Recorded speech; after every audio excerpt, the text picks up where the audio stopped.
Bismillahirrahmanirrahim. Assalamualaikum warahmatullahi wabarakatuh. Thumma alhamdulillah. Nahmaduhu wa nasta'inuhu wa nastahdi wa nastaghfiruh wa natubu ilaih. Wa na'udzu billahi min shururi anfusina wa min sayyiati a'malina. Man yahdihillahu fala mudilla lahu wa man yudlilhu fala hadiya lahu.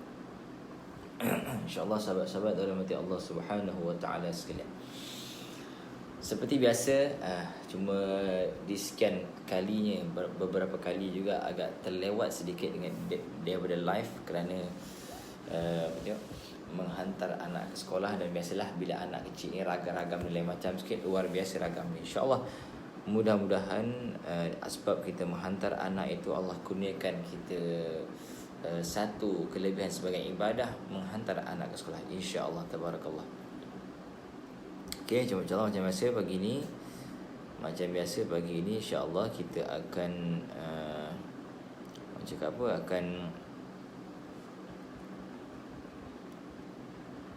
kita akan bersama dalam perkongsian pagi kita seperti biasa. Bacaan buku Ensiklopedia Solat berkaitan hari ini kita buka tajuk kepentingan solat. Okey, kepentingan solat insya-Allah. Hari ini tajuk kita kepentingan solat insya-Allah. Terima kasih kepada Ustaz Safwan Pamidi. Okey, sahabat lama. Terima kasih sahabat lama Ustaz. Jemput kongsi Ustaz. Jemput kongsikan Ustaz live ni, insya-Allah mudah-mudahan Allah berkati kita semua insya-Allah.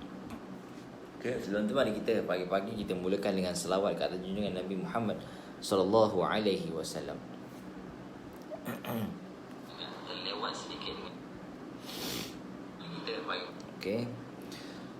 Allahumma salli salatan kamilatan wa sallim salaman tamman ala sayyidina Muhammadin alladhi tanhallu bihi al-'uqadu wa tanfariju bihi al-kurabu وتقضى به الحوائج وتنال به الرغائب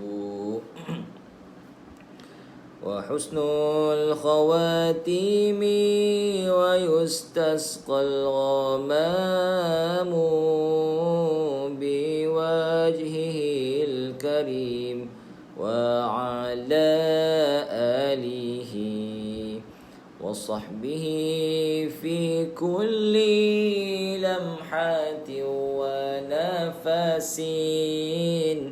ونفس بعدد كل معلوم لك. اللهم صل صلاة كاملة وسلم سلاما تاما على سيدنا محمد الذي تنحل به العقد وتنفرج به الكرب وتقضى به الحوائج وتنال به الرغائب وحسن الخواتيم ويستسقى الغمام بوجهه الكريم وعلى آله وصحبه في كل لمحة ونفس بعدد كل معلوم لك. اللهم صل على سيدنا محمد صلاة توسع بها علينا الأرزاق وتحسن بها لنا الأخلاق وعلى آله وصحبه وسلم Wahai Allah rahmati dan kurniakanlah kesejahteraan atas Muhammad Rasulullah, dan selawat yang dapat melapangkan rezeki kami dan menjadikan baiknya akhlak kami, dan curahkanlah kesejahteraan atas keluarga dan para sahabatnya, dan curahkanlah kesejahteraan atas keluarga dan para sahabatnya. Allahumma salli ala Sayyidina Muhammad salatan tuwassi'u biha alaina al-arzaq wa tuhassinu biha lana al-akhlaq, wa ala alihi wa sahbihi wa sallim. Wahai Allah rahmati dan kurniakanlah kesejahteraan atas Muhammad Rasulullah, dan selawat yang dapat melapangkan rezeki kami dan menjadikan baiknya akhlak kami, dan curahkanlah kesejahteraan atas keluarga dan para sahabatnya. InsyaAllah sahabat-sahabat anda rahmati Allah subhanahu wa ta'ala sekalian, Assalamualaikum warahmatullahi wabarakatuh. Alhamdulillah thumma alhamdulillah. InsyaAllah pada pagi ini kita akan berbincang berkenaan dengan kepentingan solat dalam kehidupan kita, insyaAllah. Ini bahagian yang kedua. Okey, bahagian yang pertama semalam, kepada yang tidak sempat boleh rujuk pada Allahumma salli ala Sayyidina Muhammad, dia namakan dengan YouTube. Boleh YouTube. Okay. Kalau nak tengok semalam ni boleh rujuk di YouTube. InsyaAllah, mudah-mudahan YouTube pun atas nama saya Farhan Fatani, insyaAllah. Okay, insyaAllah pada pagi ini kita akan kita akan berbincang sedikit berkenaan dengan tajuk yang pertama, ialah dalam bahagian yang kedua kita tengok pada tajuk ikut imam yang berilmu. Sebelum tu kita mulakan dengan Ummul Kitab Al-Fatihah. A'udzu billahi minasy syaithanir rajim. Bismillahirrahmanirrahim. Alhamdulillahi rabbil alamin. Ar-Rahmanir Rahim. Maliki yaumiddin. Iyyaka na'budu wa iyyaka nasta'in. اهدنا الصراط المستقيم صراط الذين أنعمت عليهم غير المغضوب عليهم ولا الضالين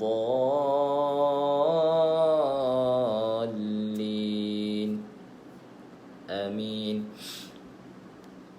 InsyaAllah sahabat-sahabat yang dirahmati Allah subhanahu wa ta'ala sekalian, insyaAllah.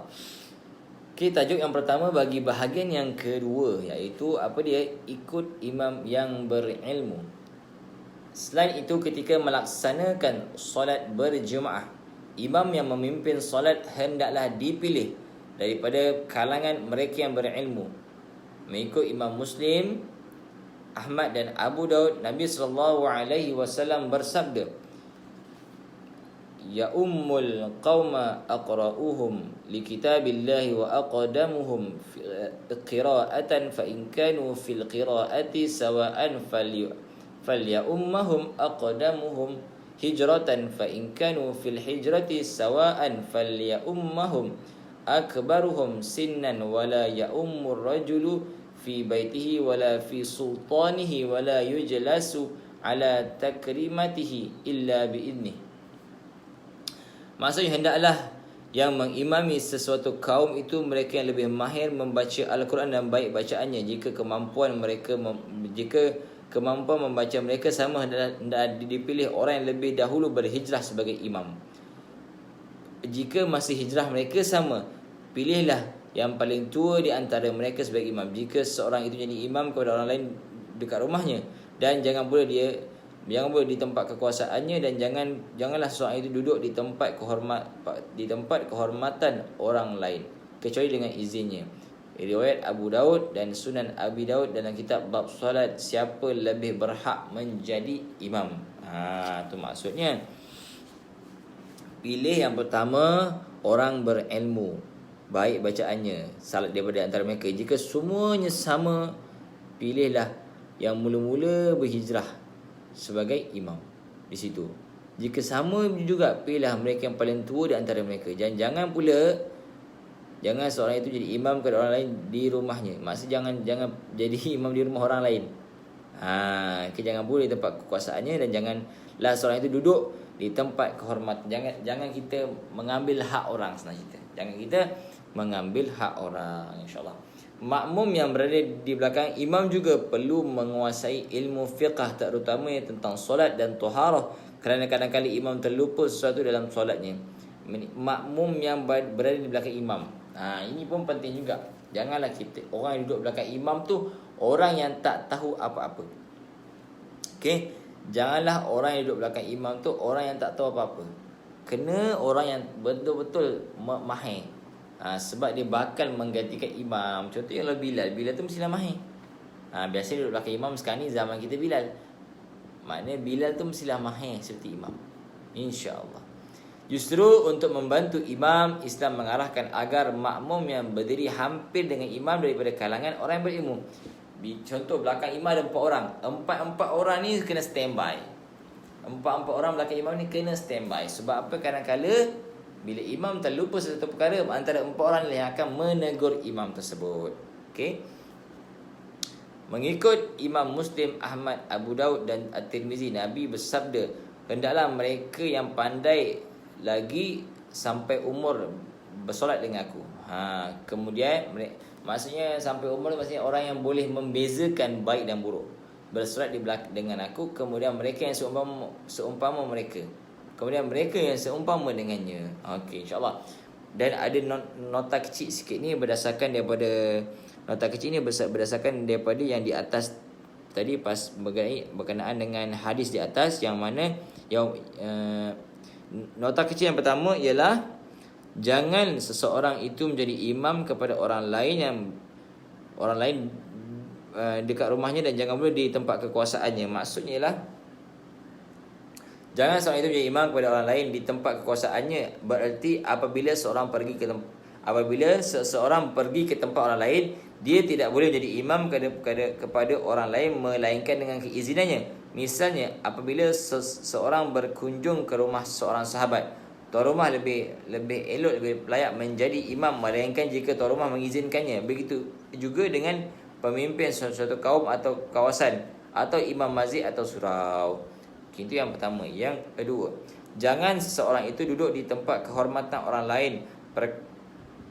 Perkataan takrimah atau kehormatan dalam riwayat ini merujuk kepada hamparan tikar atau kapet khas yang disediakan khas untuk tuan rumah sebagai tanda kehormatan. Itu maksudnya. Okey. Solat penghapus dosa. Solat 5 waktu yang diwajibkan sehari dan semalam ke atas kita adalah nikmat yang sangat besar. Ini kerana solat juga berfungsi sebagai ejen pembersih kejahatan-kejahatan orang yang mengerjakannya, dan selagi tidak melakukan dosa-dosa besar. Apabila solat ini difardukan 5 kali sehari, bererti kita sering mendapat membersihkan dosa-dosa, iaitu 5 kali sehari. Ia boleh diibaratkan seperti sebuah kereta yang dicuci 5 kali sehari. Itulah dia perumpamaan solat yang Allah kurniakan kenikmatan ke atas kita, penghapus dosa kecil. 5 kali, tuan-tuan, sahabat-sahabat, para jemaah yang dirahmati Allah Subhanahu Wa Taala sekalian. Bila kata 5 kali sehari ni, masya-Allah, tabarakallah, bersih suci kita dibuatnya. 5 kali sehari adalah 5 kali sehari tepat pada waktunya, ataupun di awal waktu. dalam waktu, bukan luar pada waktu. Itu maksud 5 kali sehari. Rasulullah SAW sendiri mengibaratkan solat 5 waktu itu seperti orang yang mandi 5 kali sehari, bagaimana yang dilaporkan oleh Jabir radhiyallahu an, mathalus salawatil khamsi kamathali nahrin jarin ghamrin ala babi ahadikum yaghtasilu minhu kulla yawmin 5 marratin. Perumpamaan solat 5 waktu adalah seperti sebatang sungai yang mengalir di hadapan pintu, yang mana dia mandi di dalamnya 5 kali sehari. Riwayat Muslim. Okey. Dirikanlah solat apabila masuk waktu, walau di mana juga anda berada. Tu pesanan dia. Masya Allah, pesanan dia ringkas ya. Okey. Solat menjadi cahaya di dunia dan di akhirat, serta diselamatkan daripada terkena api neraka. Rasulullah SAW menceritakan bahawa orang yang tekun mengerjakan solat mendapat cahaya atau petunjuk ketika di dunia dan juga di akhirat. Orang yang bersolat tidak akan terjerumus ke lembah kebinasaan, kerana solat itu sendiri menjadi panduan dan cahaya untuk mereka menjalani hidup yang diridai oleh Allah Subhanahu Wa Taala. Abdullah bin Amru radhiyallahu anhu melaporkan kisah ini daripada Rasulullah SAW bersabda, Man hafadha 'alaiha kanat lahu nuran wa burhanan wa najatan yaumal qiyamati, wa man lam yuhafiz 'alaiha lam yakun lahu nurun wala burhanun wala najatun, wa kana yaumal qiyamati ma'a qarun wa fir'aun wa haman wa ubay bin khalaf. Sesiapa yang memelihara solat, dia akan mendapat cahaya dan bukti serta pertolongan pada hari kiamat. Sesiapa yang tidak memelihara solat, dia tidak akan mendapat cahaya petunjuk, tiada bukti dan tidak akan mendapat pertolongan. Malah pada hari kiamat nanti dia akan ditempatkan bersama Qarun, Fir'aun, Haman dan Ubay bin Khalaf. Riwayat Ahmad dalam Musnad Ahmad. Ini menjelaskan bahawa sesiapa yang memelihara solatnya dengan mengerjakan solatnya, semua solat fardu pada waktunya tertib serta sempurna. Masya Allah, tabarakallah, mereka dijamin selamat daripada api neraka. Tu dia, jaminan selamat api neraka tu, buat dengan sempurna. Tuan-tuan, sahabat-sahabat dan rahmati Allah Subhanahu Wa Taala sekalian, susah ke? Senang je. Azan masuk waktu solat. Itu je caranya. Azan je masuk waktu solat terus. Sebaliknya, bagi mereka yang mengaku Islam tetapi mengabaikan tuntutan solat ini, akan diletakkan sama taraf dengan orang kafir di dalam api neraka. Mereka mengaku Islam tetapi mengabaikan tuntutan solat, ini diletakkan sama taraf dengan orang kafir di dalam api neraka. Contoh bagaimana kita nak buat? Contoh bagaimana mereka yang mengaku Islam tetapi mengabaikan tuntutan solat. Contohnya lah kan. Contoh yang paling mudah lah kita nampak kan. Azan berkumandang. Kalau kita kata nanti dulu, ataupun ada masa lagi. Itu dia. Itu istilah satu tu. Oh tak apa, insya-Allah sempat nanti. Gitu. Nampak tak? Itu bahaya tu. Okey. Solat meninggikan kedudukan dan menghapuskan kesalahan. Rasulullah SAW pernah menasihati pembantunya Thauban agar memperbanyakkan solat. Sabda baginda, alaika bikasratis sujudi fa in manaka la tasjudu lillahi sajdatan illa rafa'aka Allahu biha darajatan wa hatta anka biha khati'atan. Itu dia. Bila kita mengaku Islam, mengabaikan tuntutan solat, ini diletakkan sama taraf, sama seperti kita orang cakap, contoh orang cakap apa, hari ni contoh, hari ni azan, dia kata tak apalah, hari ni tak sempat, esok kot. Itu pun kira berdosa tau. Itu dikira berdosa. Hari ni tak sempat lah, esok kot sempat. itu dikira berdosa. Allahu Akbar. Kita boleh kata tak sempat gitu-gitu. Okey. Dan solat meninggikan kedudukan dan menghapus kesalahan. Kamu hendaklah memperbanyakkan sujud. Sesungguhnya tidaklah engkau sujud sekali saja kepada Allah, melainkan Allah mengangkat kedudukanmu satu darjat dan dia juga akan mengampunkan kesalahanmu. Riwayat daripada Sahih Muslim, kitab solat bab kelebihan sujud dan galakan mengerjakannya. Sekali kita sujud, Allah angkat satu darjat. Sehari berapa kali kita sujud? 4 rakaat 4 kali, bermakna 2 subuh 2 kali, 2 subuh 4 rakaat 8 kali lah. Subuh 2 mana 4 dah situ. 4 campur 8 12, 12 campur 4 16, 16 campur 16 campur 6, 16 campur 6 22, 22 campur 8 22 30 campur 4 38. Campur 8 38. Dekat 40 sehari. Dekat 40 sehari kita sujud. Allahu Akbar. Itu bermakna 38 darjat sehari Allah bagi kat kita. Sebab satu sujud satu. Allahumma salli ala sayyidina Muhammad. Menurut Imam Nawawi dalam syarah hadis ini, sujud yang dimaksudkan ialah sujud dalam solat. Oleh itu yang dikehendaki adalah memperbanyakkan solat dan disebutkan sujud dan bukannya perbuatan solat lain seperti qiyam, rukuk atau duduk. Kerana sujud adalah saat seorang hamba yang paling dekat dengan pencipta yang disembahnya, sebagaimana yang dijelaskan dalam sebuah hadis sahih. Istimewanya sujud ni kan, kita berbisik di bumi tau, tapi sampai langit tu, sampai bisikan kita. Itu istimewa sujud. Bisik di bumi sampai langit. Itu keistimewaan sujud. Tuan-tuan, sahabat-sahabat dalam hati Allah Subhanahu Wa Taala sekalian.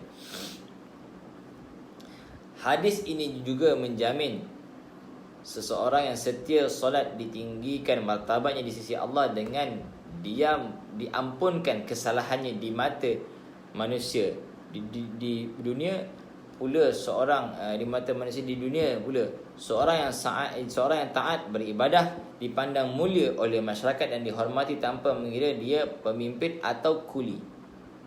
Kecenderungan hati seseorang itu untuk melaksanakan kewajipan solat menyebabkan Allah menguasai hati orang lain untuk cenderung dan hormat kepadanya. Tu dia, bila kita sentiasa menjaga solat, insya-Allah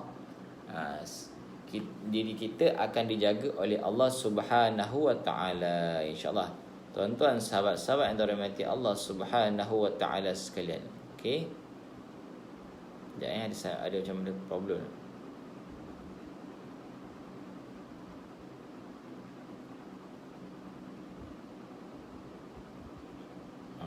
Dia lagi ni. Insya-Allah. Solat yang sempurna adalah kafarah dosa. Rasulullah sallallahu alaihi wasallam bersabda, "Ma min imri'in muslimin tahduruhu salatun maktubatun fayuhsinu wudu'aha wa khushu'aha wa ruku'aha illa kanat kaffaratan lima qablaha min adh-dhunubi ma lam yu'ti kabiratan wala dhalika ad-dahra kullahu." Sesiapa dia daripada seorang Muslim yang apabila masuk waktu solat fardu, dia berwuduk dengan sempurna, khusyuk dalam solat dan rukuknya, pasti ia menjadi kafarah penebus kepada dosa-dosa yang telah dilakukan selagi dia tidak melakukan dosa besar. Ia berterusan selama-lamanya. Riwayat Muslim dan Sahih Muslim, kitab Taharah bab kelebihan wuduk dan solat selepasnya. Menurut Imam Nawawi, hadis ini adalah jaminan Allah untuk mengampunkan dosa-dosa orang yang mengerjakan solat fardu dengan sempurna. Tetapi dosa yang dimaksudkan di sini adalah dosa-dosa kecil yang dilakukan, sedangkan yang besar hanya terampun dengan taubat. Solat sunat taubat. Okey.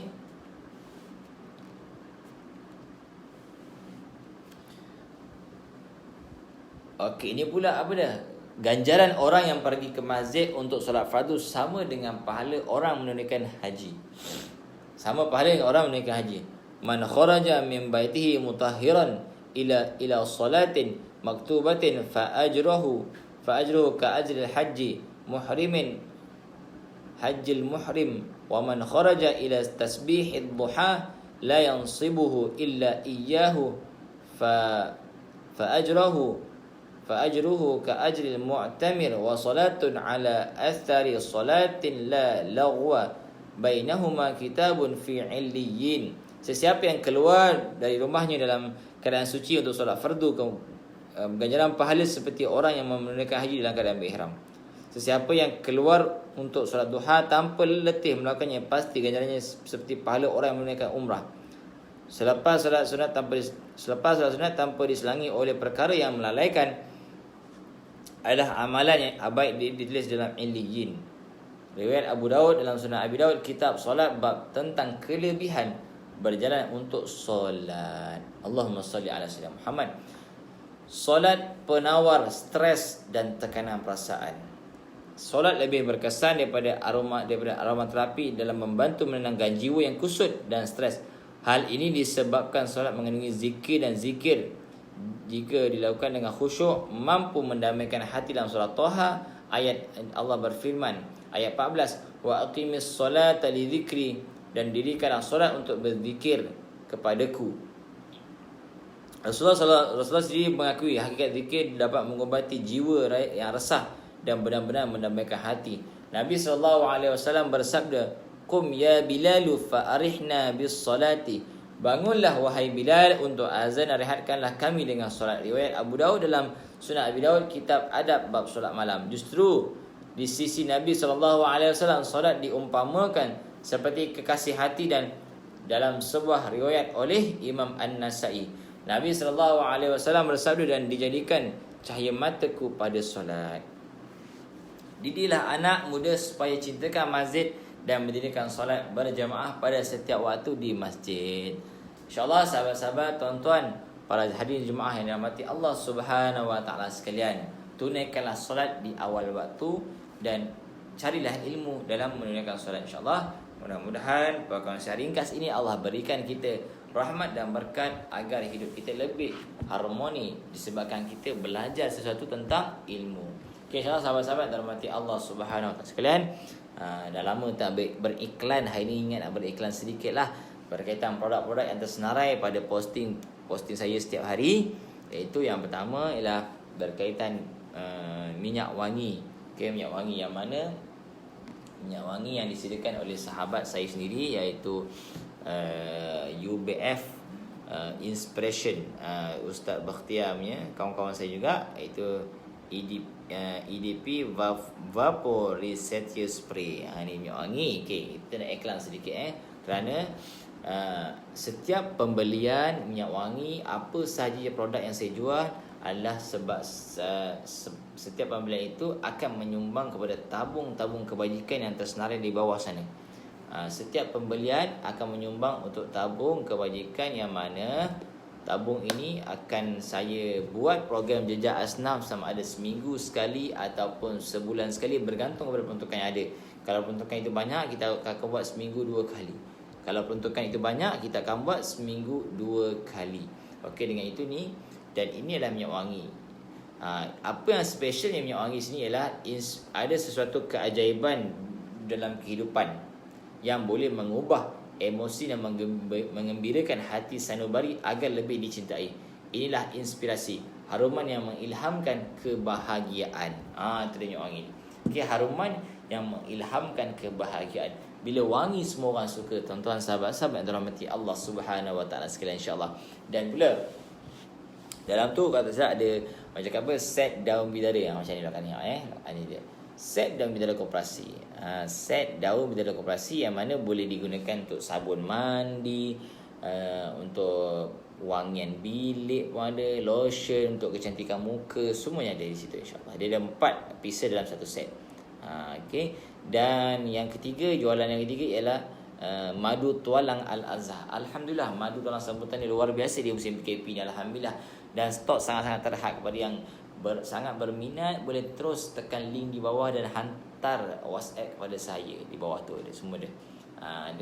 Dan tak apa, nanti bila dah masuk link madu tersebut, automatik akan sampai mesej kat saya.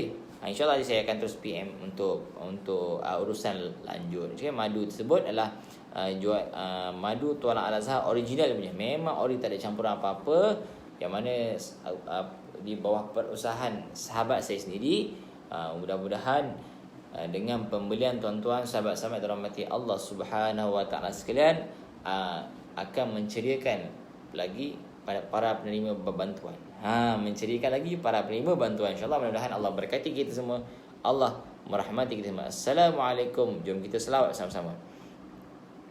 Allahumma salli salatan kamilatan wa sallim salaman tamman ala sayyidina Muhammadin alladhi tanhalu bihil uqadu wa tanfariju bihil kurabu wa tuqadha bihil hawaiju wa tunalu bihil raghaibu wa husnul khawatimi wa yustasqal ghamamu biwajhihil karim wa ala alihi wa sahbihi fi kulli lamhatin wa